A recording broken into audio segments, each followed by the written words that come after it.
Hey everybody, KC here. So it has always seemed to me that leaders are made, not born. Now there are a lot of leaders out there, so-called leaders, who think they've been born to the job. But I think as often as not, they tend to disappoint us. I think it takes work to be a leader. It takes an acknowledgement of one's shortcomings to be a leader. It takes the ability to listen to be a leader.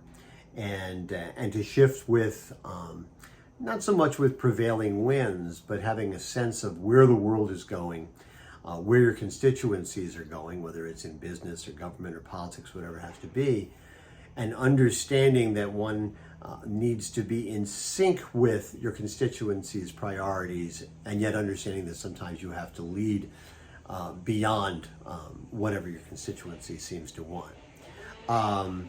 I'm thinking about that because I'm sitting here and I've got the TV on and I'm watching a little bit of the coverage of the death of Queen Elizabeth II. And, the thing is, she's an accidental queen. She was not born to be queen. Her uncle was Edward II, who abdicated in 1936, which meant that her father became George V. And when George V died, his daughter, Elizabeth, became the queen. But if not for the American divorcee, Wallis Simpson, with whom Edward II fell in love and needed to abdicate the crown so he could live the life he wanted to live, Elizabeth is just a member of the royal family. Maybe we would have heard of her, maybe we would not have, but that's the way it would have gone. And listen, this seems to be that whatever one thinks of the monarchy in general, or this monarch particularly, and I'm no fan of the monarchy.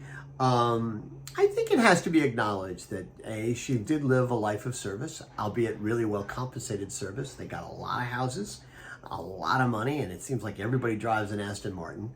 But she did live a life of service. She was dedicated to her people. She lived the life that was imposed upon her, as opposed to whatever life she may have wanted to live before she became queen. I mean, it really is remarkable when you think that she became queen when Harry Truman was president and Winston Churchill was prime minister. She met every American president, I guess, except Johnson. And that's a remarkable run. And I think something to be admired. Whatever you think of her, she did what she was supposed to do.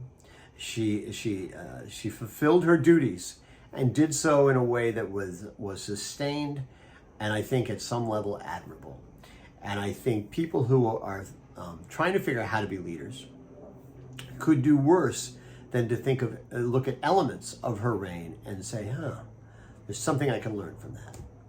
Anyway, I'm tempted to say God save the king, because nobody's saying God save the queen anymore. But I'm of Irish heritage. I'm not going to do that. Anyway, that's what's on my mind this morning. And as always, I want to hear what's on your mind.